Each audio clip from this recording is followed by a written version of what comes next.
yeah, I guess that goes back to story too, in my story in my experience. Yeah, it's about 4 years ago, I came across the carnivore diet through Dr. Mindy Pels, a Mm. fasting influencer who I was following pretty religiously, and she would do just different fasts. And so, once a month. And this month was about carnivore, and we're going to eat carnivore for five days. And so I'm like, okay, sure.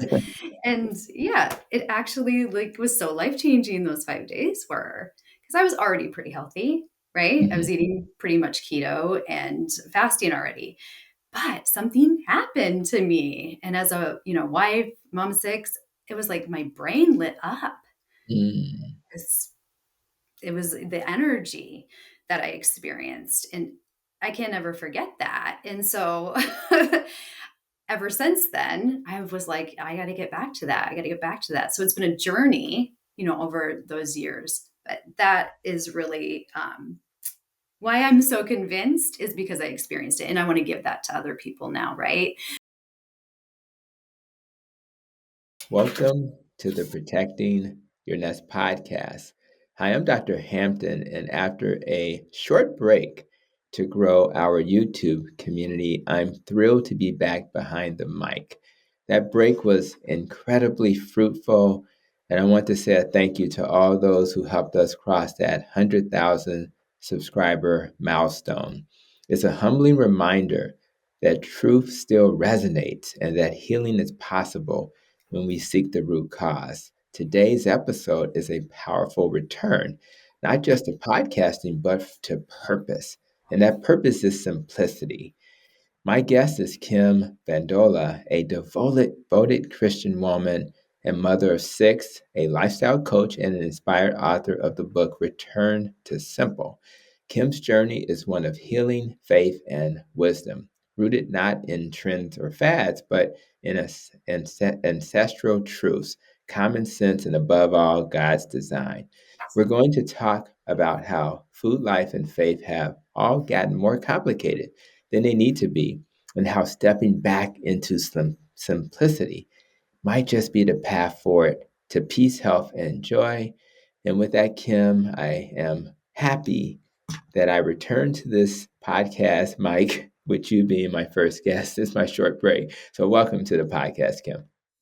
Thank you so much, Dr. Hampton. And I'm excited to be here and really honored to be able to share my message with you and your audience. Absolutely. And I am just as honored. We're living in our purpose. And when you do that, things get simple. And I love the fact that your approach is about being simple. I think we complicate things. And I just don't think that's necessary most of the time. Most of the time, keeping things simple is the key. So I think we'll kind of start there and just kind of lay the foundation for the conversation by saying, this return to simple, I'm curious, you know, what does that mean to you? And at what moment in your life did you realize that simplicity was the way forward? Yeah, it's a great question. Yeah, so return to simple to me is an invitation. It's an invitation to step away from the chaos and confusion we've been handed and step into clarity, more peace in our purpose, as you're speaking so lovely into. So many aha moments in my path. I can't pinpoint one, but as I was, kind of meditating on this, and in that you're a doctor, I am just going to take it to my doctor's office Hmm. about 6 years ago, there for a routine appointment. And I had been living a fasting lifestyle, ketogenic, and my eyes had been open to a lot at that point. I hadn't come across carnivore yet, but and I just remember thinking after they say, wow, you're not on any medications and you're in your 30s. And they're just, yeah, that was amazing. You would be the healthiest person we see all day. And I thought, what am I doing here? And so that point, I mean, really, it wasn't from following their advice because I had done that. I had done the, move more, eat less. And that Mhm. wasn't sustainable for me. And it led to a lot of just yo-yoing. And yeah, so that moment, I decided to step away because I couldn't tell him what I was really doing when I had tried in the past talking about fasting and eating meat based. It was like I got a lecture about how that wasn't good. So I was like, all right. So, anyways, we really did step away as a family from that. And it's been fine. Like, we stay healthy, eating our simple foods and living our simple life and staying grounded, to God. We don't necessarily need that. And just using the medical system as what it was meant to Right. be for emergencies, Right. um, which doesn't happen that often, thankfully. So, That's right. This idea that a 30-year-old would be told that we're surprised you're not on meds is shocking when you think about it, right? So, I mean, if you can't be healthy in your 20s and 30s, then when? So, I do. We took, or should I say, my kids are young adults now, but we did a kind of a dad go out with his son's movie thing last night, and my son was like, "Man, Dad, everybody here is not looking so healthy." Um, and you can have a moment of indulgence and say, when I'm at the theater, I may eat some things I normally don't eat, right? My kids are keto, I'm carnivore, but they even noticed that everybody was struggling. You can just look around and see it. So we never want to normalize that, right? And although we are giving them grace because there's reasons for it, and they may not have heard these messages, you hate to see so many young people, and they were pretty much young people who were not looking their best, and it's hard to do that when you have a complicated life. In your case, you have a crew. You have you're a mother of six. If the team needs some athletes, we can just call your house and sign somebody up, right? And so you're like wife, mother, coach, and so how is it that this simplicity mindset? How did you put that into practice with the chaos of the real life that you're living? that's another amazing question. And yeah, I get that a lot, right? Good. um, and I honestly don't fully understand it.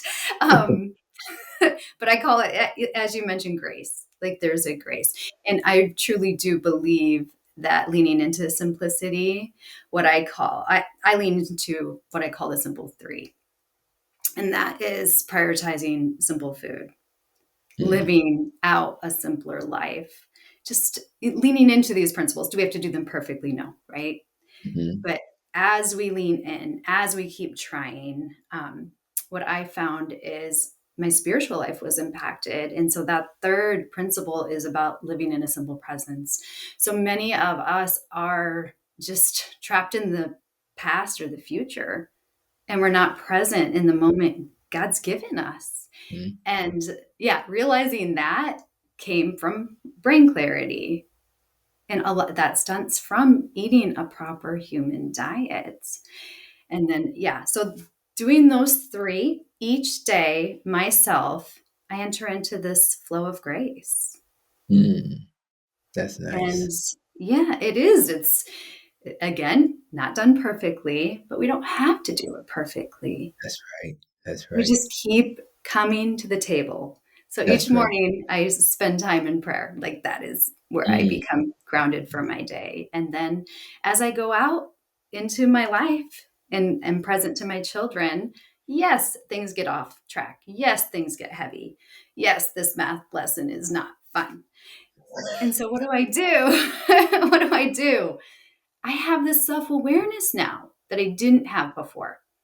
Before, mm. I would just push through. And Right. now it's all right. I don't have to do that. Let's all just go outside instead. Let's go for a walk. Yes. Let's, get connected again. I like the grounding. And many people have different ways to ground. You're definitely leaning into your spiritual, uh, you know, focus, and other people may find other ways. But I'm gonna tell you, What I like about grounding is that it does help to make your life a little bit more proactive versus reactive. Because I think when people think about your situation, they'll say, you're just putting out fires, and you could live a life of putting out fires. Now, there are times when you need a fire extinguisher, for sure. but but man, how about if we figure out how not to have a fire? Just like with the diet, if we don't have fires, when I did a video about the most anti-inflammatory food on the planet, um, I didn't speak to like turmeric or omega 3. Those to me are more reactive. I spoke about being proactive, which is to eat beef, and beef is anti-inflammatory because it doesn't give you those things that cause inflammation. Rather, it's the anti-nutrients or the fact that you can actually get the nutrients out of it, but it doesn't cause inflammation. So when you start your day the way you do, you're being proactive. You're leaning into your spiritual faith. You're thinking about what needs to happen for the day, and you're then allowing your day to start out nice and smooth. And I just think that if we just paused and did that more often, we would be in much better shape. So I really appreciate that. Um, Now, going back to nutrition, um, I'm sure you've heard. I mentioned that I did, a video about the sugar diet recently that I released the day of this recording, and you know, it's just a crazy concept. But so you have all of these different approaches, plant-based, animal-based, they're kind of going in a completely different direction. So how do you help people break free from all of this food confusion? I know you're coaching. People, do they trust you? Do they trust Dr. Hampton? How do you deal with that? Yeah. Yeah. I think it maybe is different for each person, really. And I think that's why it's so important that we have different avenues, that each person is answering a call, because God's calling each of us in different ways. Where He has you here and me, I've written this book, Return to Simple, to be able to reach other people who aren't here. But yes, going back to the nutrition piece, I don't use science so much. I don't go to scientific studies. I purposely wrote the book in that way, just using common sense Hmm. story. And I think that's what people really resonate with, is especially story and witness and experience. And so, yeah, that's what we can do, right? We do what we can do to share, and then we trust. And look at it. This is a seed that I've planted. Many people need to have many experiences with this animal based, knowledge, approach, witness, to be able to come to it themselves. We Hmm. can't expect somebody who has this long held belief since their childhood and has relied on these foods for comfort, pleasure, to just instantly understand and be able to move forward. That's just not how we work. And I can think about back to myself and realizing these things, and oh my gosh, I thought plants were the best thing ever. And Right. what have I been doing? And I mean, I share that in the book too, and even raising my kids and putting them right to these plants and them spitting it out. I mean, it's just, how did I miss these things? But we have, and it's where we're at.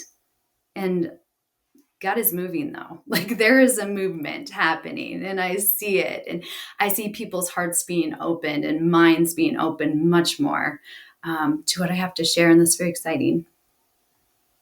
Yeah, I love the storytelling. I remember uh, talking to Dr. Boz, and I told her that one of the things that resonated the most with me is that she's a good storyteller, right? And but also testimonials, because again, we can get real fancy and share, you know, how much we know about the mitochondria. I can really impress people with that knowledge, right? In fact, I did an entire lecture with the Symposium for Metabolic Health in San Diego, which they usually have in August, and a whole lecture about mitochondria. My wife was like, "Take it easy there." so she was like my kind of litmus test, saying, "Easy there, take it down a notch." And I think some of my presentations, I try to incorporate a story. I try to bring a real patient, a fictitious patient, into it, so people can kind of walk through it. And I'll probably do that when I speak again this year in August. I think storytelling engages our emotions. It simplifies things that can be complex. It just helps you remember what's being shared as well. So there's a lot of benefits. So I do encourage anybody that's trying to share a message to do what you're doing and what I'm trying to do, which is to tell a story. So thank you for that. And um, I know you mentioned carnivore towards the beginning, and I think many of us kind of transitioned from whatever diet we were on. For me, it was plant based, then low carb, keto, and now carnivore.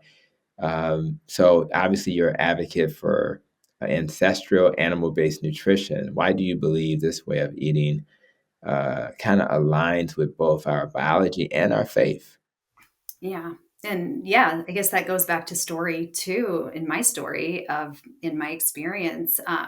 Yeah, it's about 4 years ago, I came across the carnivore diet through Dr. Mindy Pels, a Mm, fasting influencer who I was following pretty religiously, and she would do just different fasts. And so, once a month.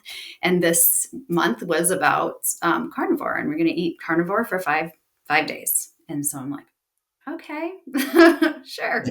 And yeah, it actually like was so life changing those 5 days were because I was already pretty healthy, right? I mhm, was eating pretty much keto and fasting already, but something happened to me. And as a wife, mom of six, it was like my brain lit up mm, because it was the energy that I experienced, and I can never forget that. And so ever since then, I was like, I got to get back to that. I got to get back to that. So it's been a journey, over those years. But that is really why I'm so convinced is because I experienced it. And I want to give that to other people now, right?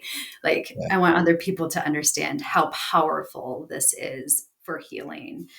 And yeah. And how do you help people break free? Yeah. So, excuse me, I was kind of on the wrong track there.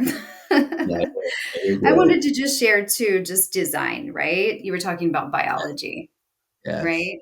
So living by our design, and that's what I experienced. I was living by my design. And Yeah. so take a cow, a pig, being Mm, raised properly, you don't have to do much with them, right? Like mm, they're grazing, they're doing their thing, they're living. And there's not much intervention. The same can happen for us in that way yeah. as well. Just get out of the way and give ourselves the Yeah. proper inputs. Let it do its thing. Yeah. So I started doing something. This is more of a hack, but um, I started taking cold showers. I know Carrie of Homestead How, who introduced us. Thank you, Carrie. Um, he's done some cold plunges, and I know Jeff DeProsperous, who passed away from cancer, is who he did his first one with. I think that was his first one, or certainly it was a dramatic moment. And I when I think about carnivore, I had a moment of that was like yours. It just felt like, oh, I feel so much better. My mental clarity is better. My energy is better. And when I started doing cold showers, I actually got a little bit of that too, because one of the things I was trying to figure out, how do I wake myself up in the morning? Because I was a coffee drinker. And although I think coffee is fine for those who tolerate it, my irritable bowel did not. So I only drink coffee when absolutely have to, and I just suffer the consequences. Sometimes you just got to get coffee in.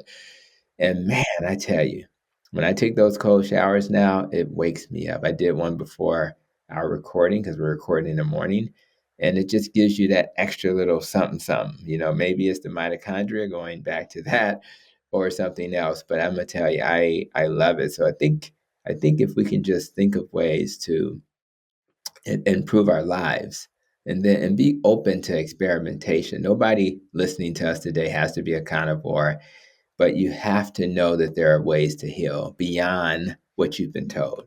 And if we weren't open to hearing other ways, we wouldn't be where we are today. So, and one of the things that we know is problematic is processed foods. So what do you think is the spiritual and the physical cost of what we call the SAD diet, the standard American diet? Yeah. Yeah. I think it goes down to our freedom. Mm, Yeah. freedom. Yeah.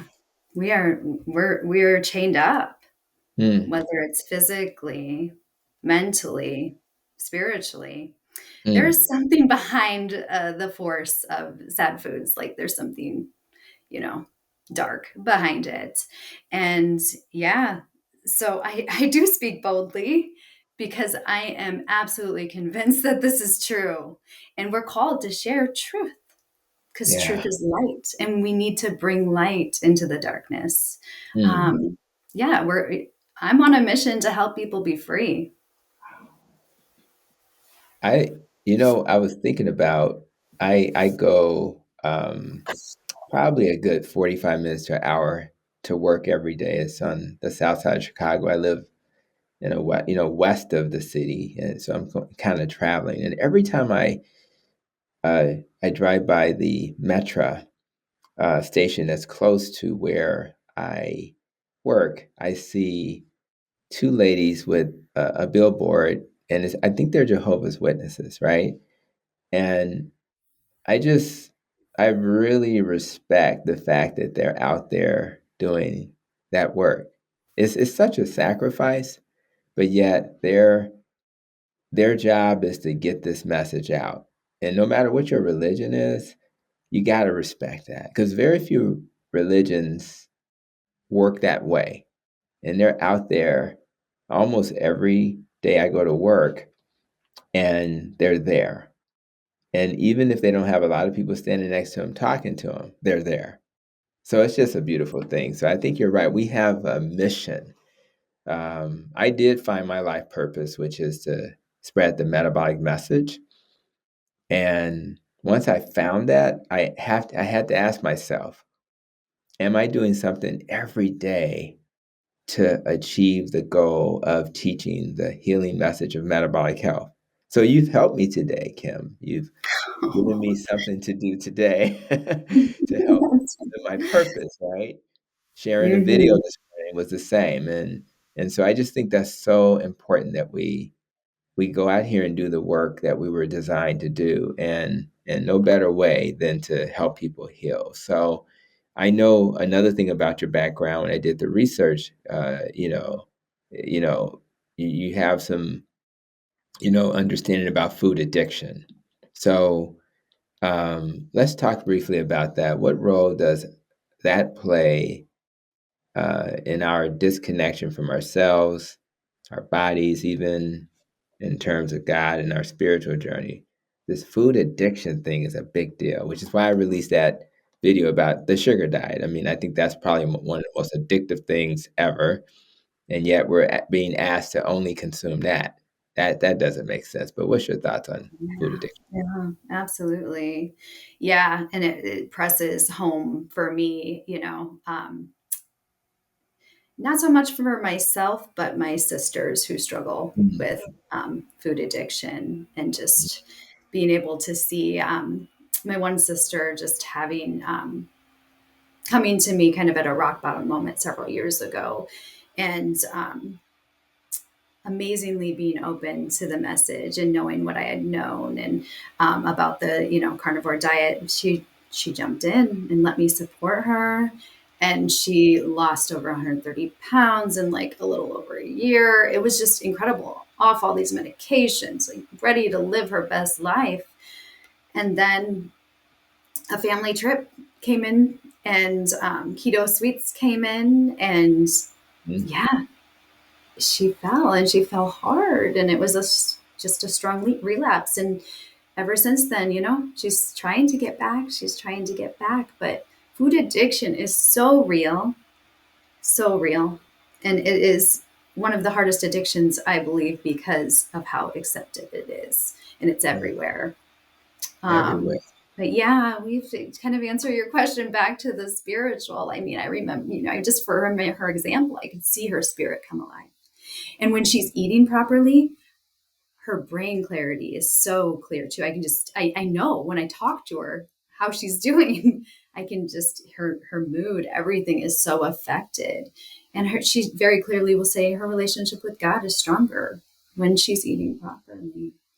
We've just attached ourselves to the wrong things. We need to attach ourselves onto, to God, really, to our creator. And we Yes. are looking for pleasure and comfort in all the wrong places. Yeah. Um, and just food becomes an idol. It becomes Yeah. an idol.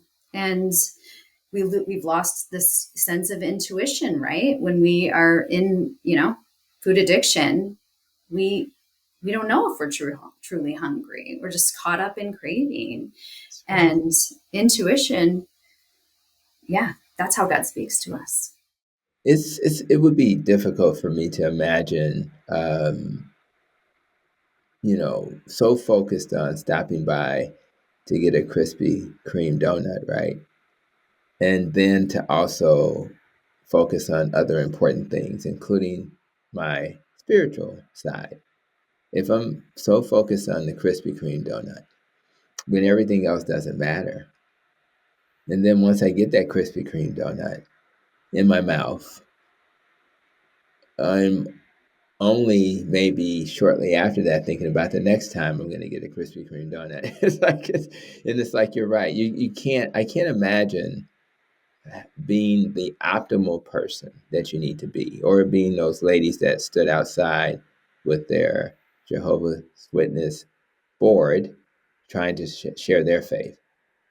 How could they then focus on that? How could they even stand out there for an hour or two without feeling like they need to fuel themselves? And in the world we live in, food becomes an afterthought. It's like you got to eat, but you're not hungry. And so many times I'm having a meal because it's time to have a meal. It's not because I'm hungry. It's the weirdest thing. And people who have addictions, they just can't imagine such a life. And that's kind of what we're trying to share today, is that life is possible.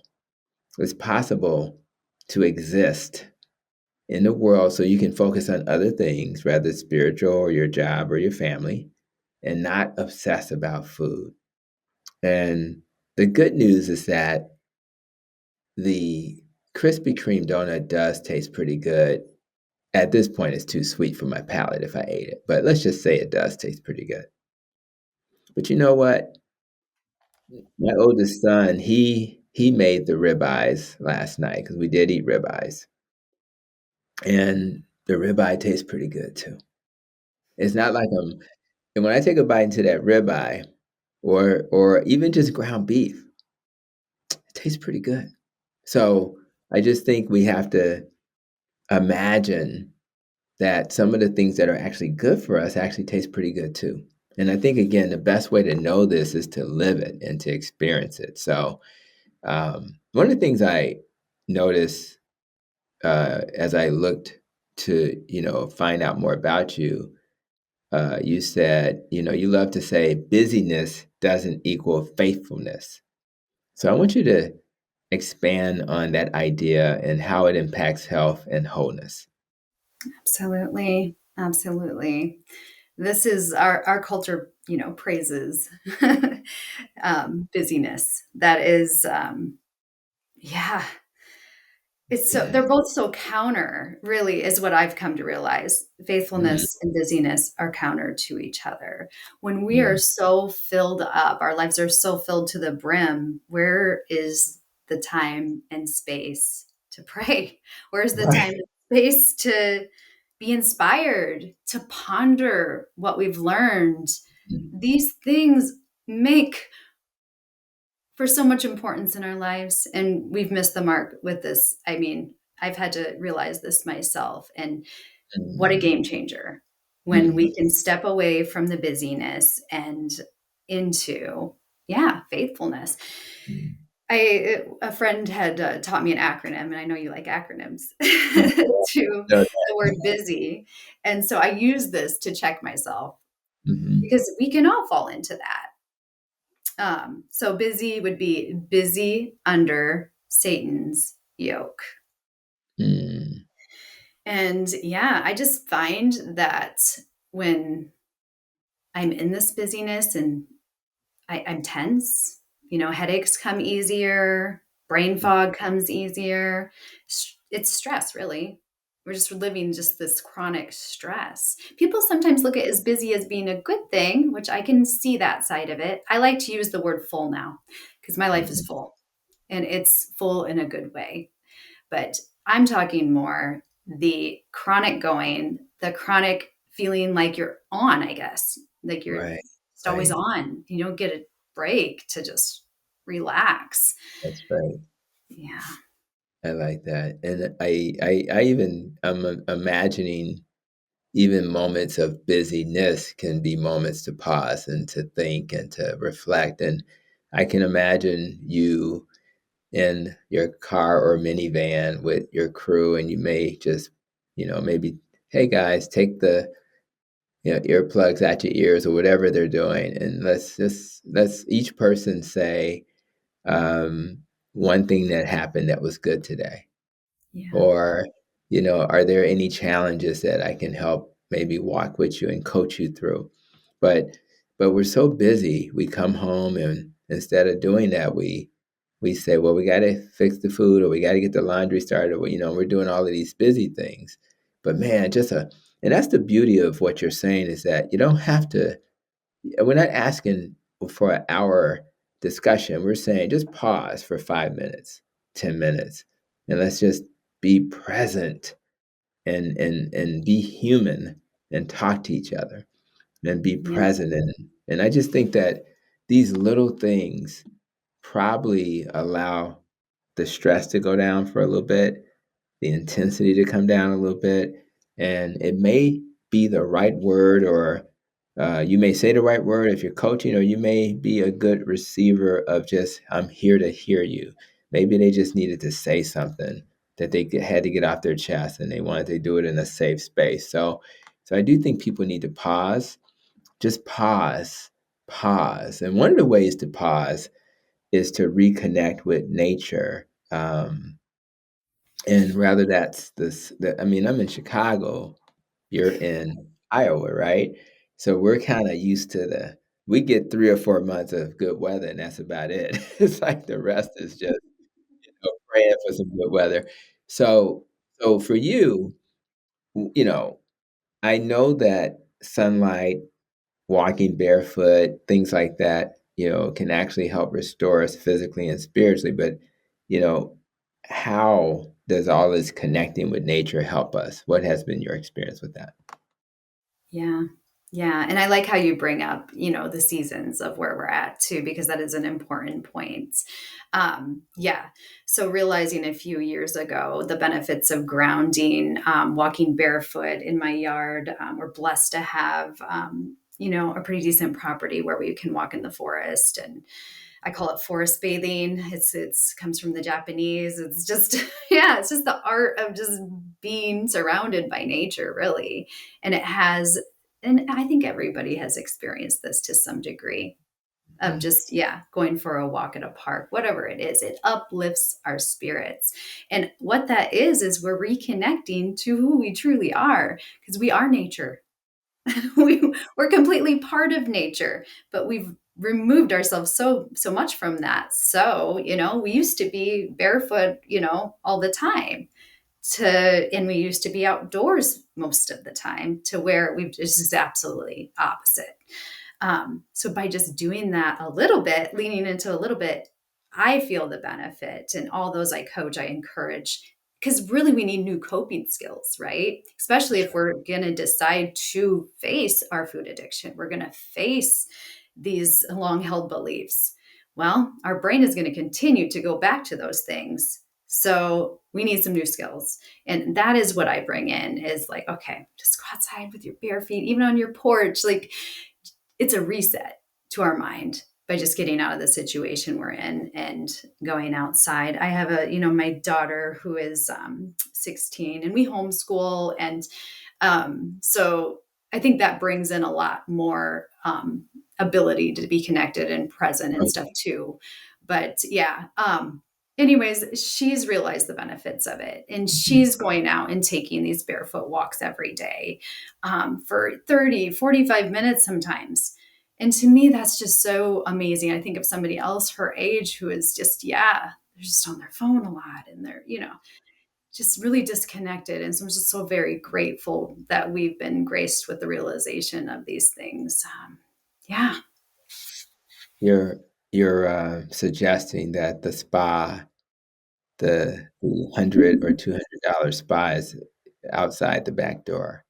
You're Yeah. suggesting that if I just open that door, look up and feel the heat of that sun and take my shoes off and walk on the grass it's been there the whole time, that Yeah. it'll change. I challenge everybody who has a backyard, and find one if you don't.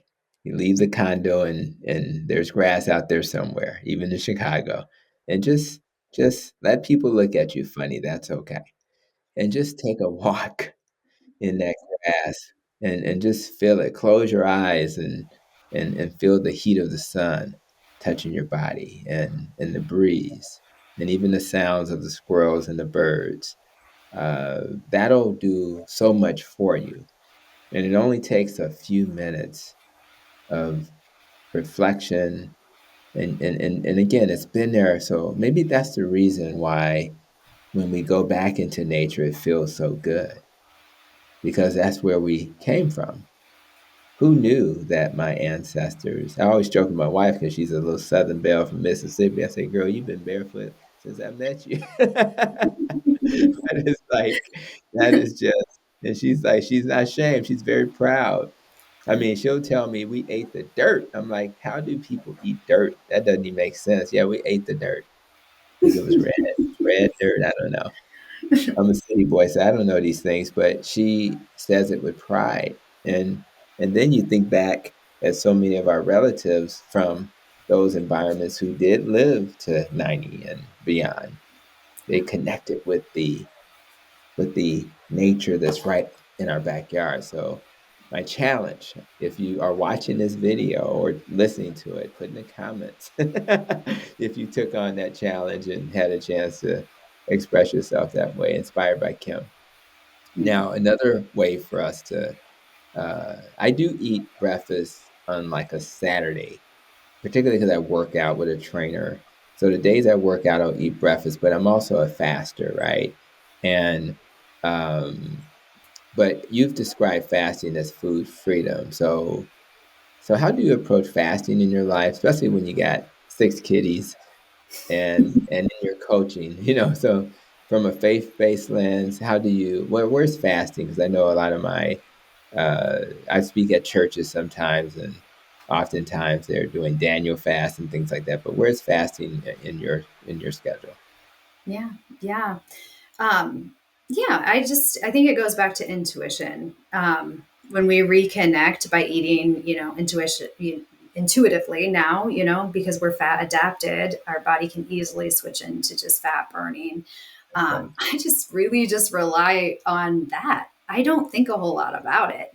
So Mhm. some days, and I'm really in tune with my cycle as a woman as well, because there's just hormones that are fluctuating so much throughout the month.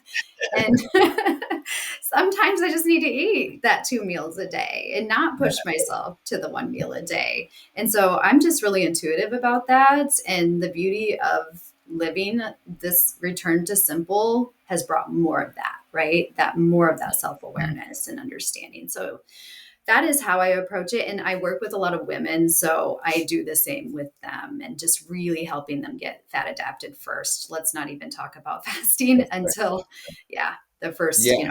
2 weeks, a month in or so. And then, yeah, it just seems to happen naturally. Like, and that's the one thing I was going to mention too, with you were talking about just open your door and go outside. Like the things we talk about are free. I Right. don't cost a thing. Just, yeah, it's amazing. Yeah. And we just have to find value. Like, Mm. it sounds simple and yeah, like they're like Kim, yeah, Kim, Tony, whatever, but you see this tremendous like value, your return on investment. And again, it seems like that can't be a big deal, but it really is. And the moment you go out there and do these things, you feel, oh, this is really cool. And like you said, it's free, it's easy to do, and it'll bring back some uh, joy, and and I think that's what we're seeking. So, and I think that reminds me to ask you this question, because one of the favorite parts of your message, as I looked at all the great stuff you've put out there, is this childlike joy, being holy, for example, and getting back to that place where you can get joy like that is something many adults don't achieve because they are living in stress. They're being reactive, not proactive. So how do we get back to that place where we're childlike in our joy in life and spiritually? Yeah, I love the question. I love the question because, yeah, it has so much meaning for my life and just my journey of coming to understand that and lean into that. Um, Jesus's message, we need to become like little children to enter heaven. Like it's there. But many of us look at that and like, what does that mean? We don't even understand because we've been living in this space of just go, go, go, do, check the box. And we're not meant for that. We're meant for more. We're meant for connection. We're meant for inspiration. And so, like, what I encourage, I've had this beautifully witnessed over my life too. So I have to say that I wrote about it in part 3 of my book. I have a chapter called Simple Joy, and I go into my grandpa's example. My grandpa passed away not too long ago, and just a beautiful example of a human living joy. And then that passed on to my dad, and it's really been passed on to me, so I've been able to kind of reconnect with that. And Mm, yeah, if we can just think back on the things that really light us up inside, mm, because we probably all have these things that we experience, whether that's watching a child play, singing in church. What makes us, enjoy life? that's right. And just do more of it. Just do more of it. Prioritize it. Make the time for it. Because why not? Are all these other things more important than experiencing lasting joy? It really carries over to your life, and our That's kids need right. that witness. That's right. There you go, Kim, trying to make things simple. I love that. Just do what feels good, right? Yeah. I and what's really cool about doing things that make you feel good and restoring that joy is that if you model that, as has been the story in your life, thinking about all those people you mentioned, if they model that, by default, the people who see it will kind of model what they see. And then they'll model that for somebody else. So, wow, that's simple and easy. Just model it. So, we don't have to be preachy.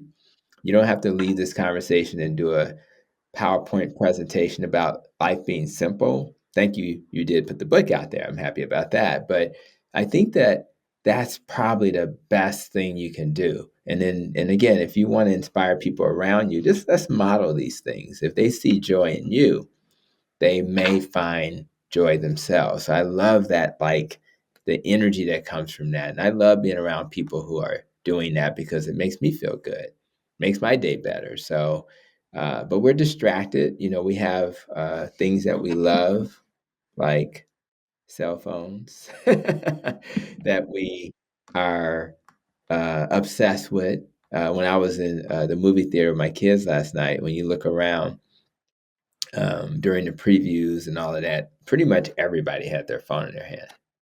Pretty much, it's just it's a even while you're supposed to be, and even while I was there, I was like, okay, I'm going to be present. So I'm going to put this phone down and just enjoy the experience and try to talk instead of being distracted by the movie. In fact, one thing we did that was kind of initiated by my youngest son.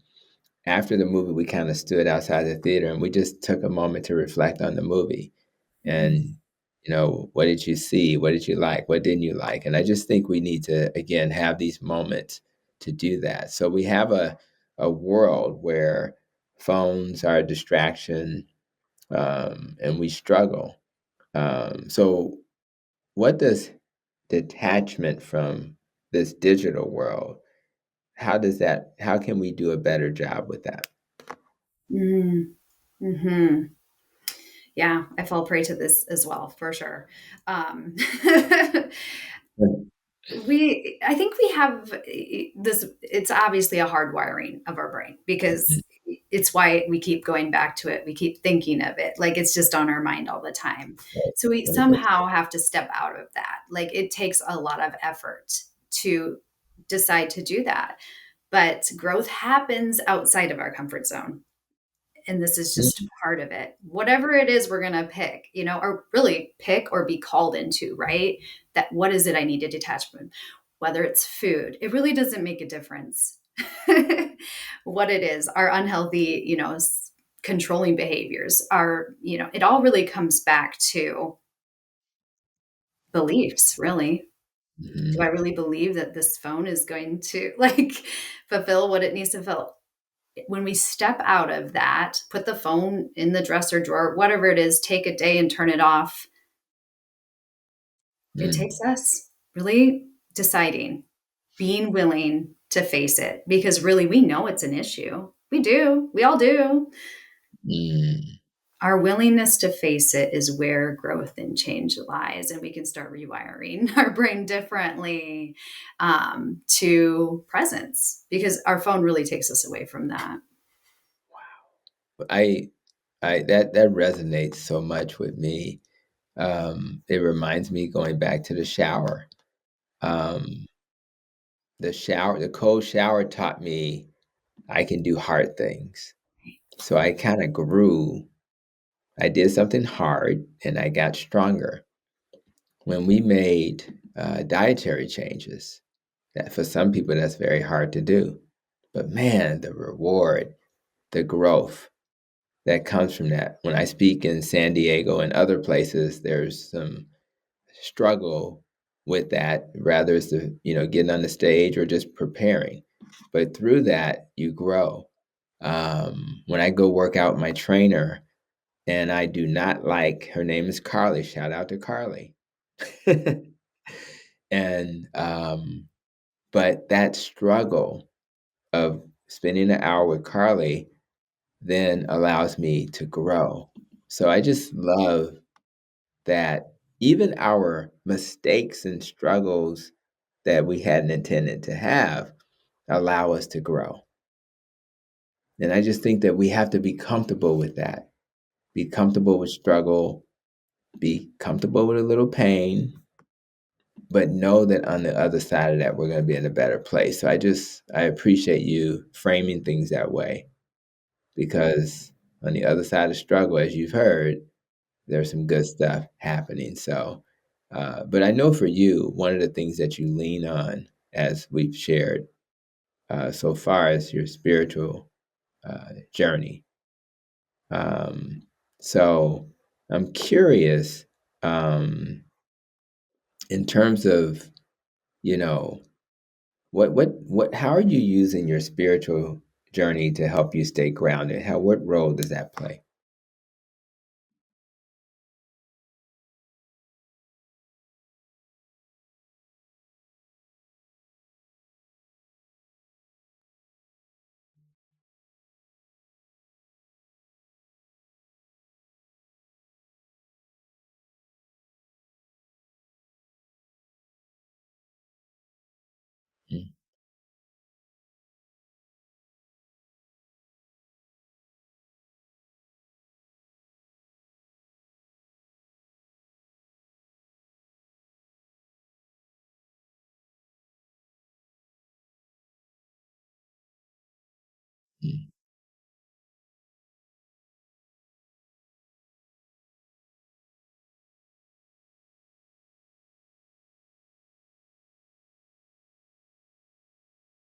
Mhm.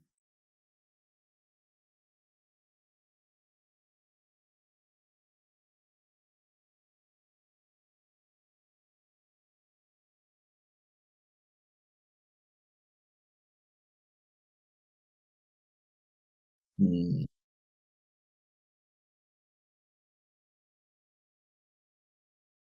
Mhm.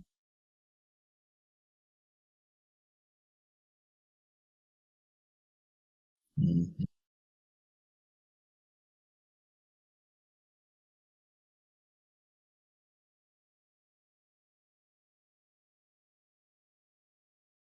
Mhm. Mhm.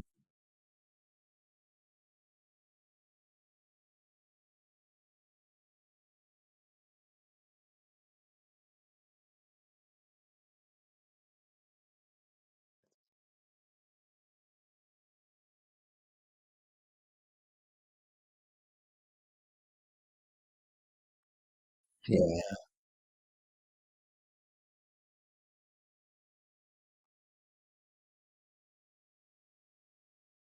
right.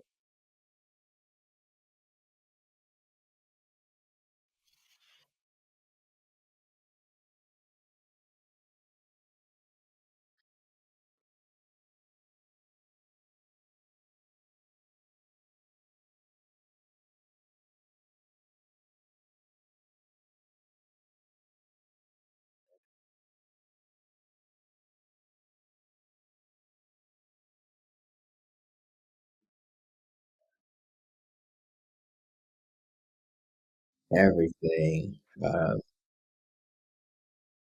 That's I think that's a good way a good way to kinda wrap this episode up in a nice, bow, and I wanna, um, you know, I just appreciate I'm sure you've learned a lot from that Amish community.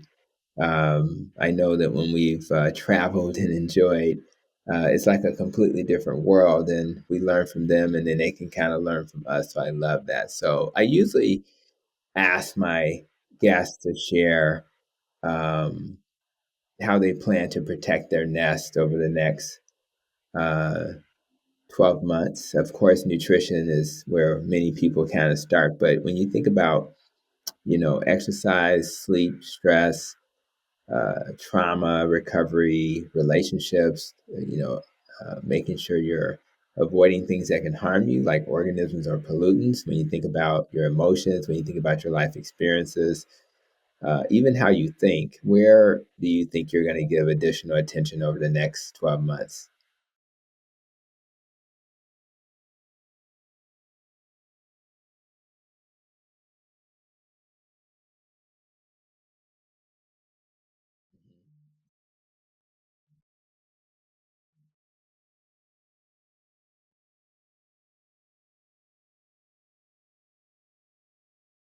Mm.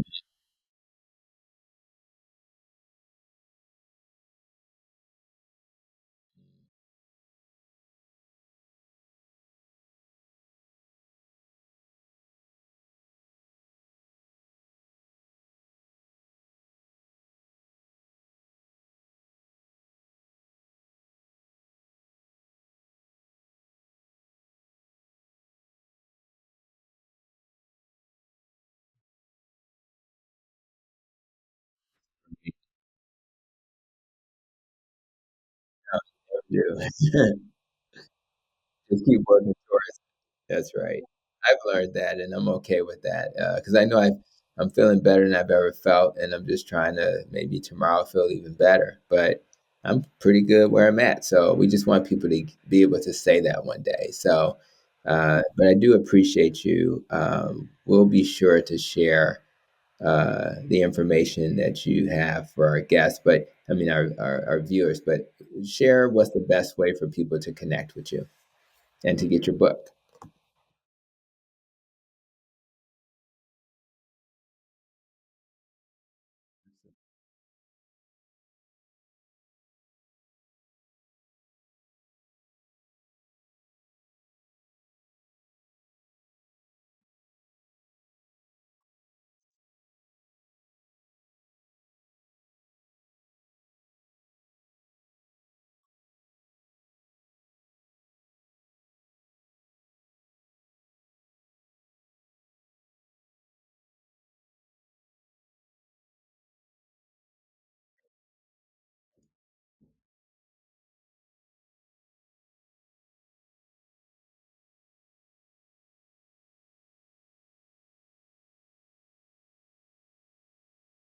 Nice. Yeah, we'll share all those links, and we just want to make sure people can connect and continue this conversation. So thank you for your time, and just being another voice out there of reason. Man, simplicity is such a great approach because, again, we complicate things. We won't even go to the gym until we have the right workout outfit, the right membership, all of these things when we can just go take a walk outside. You know what I mean? So we have to keep it simple. So thank you, Kim, for all you do and for joining me on the podcast today.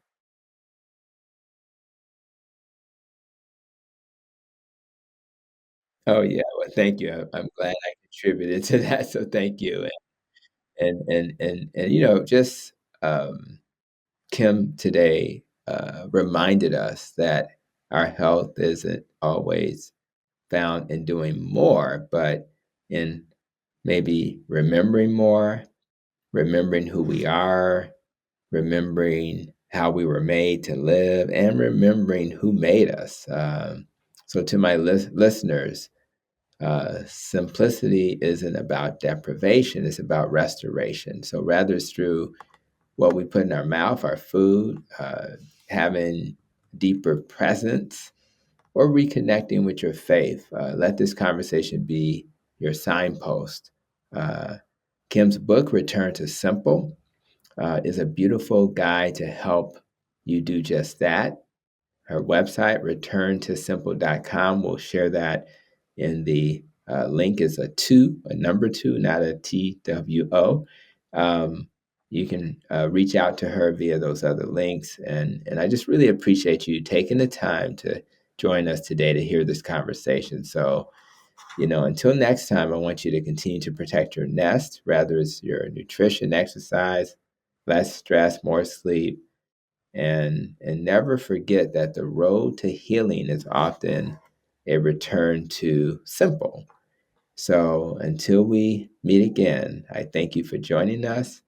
And as always, continue to be safe, be well, and continue to protect your nest.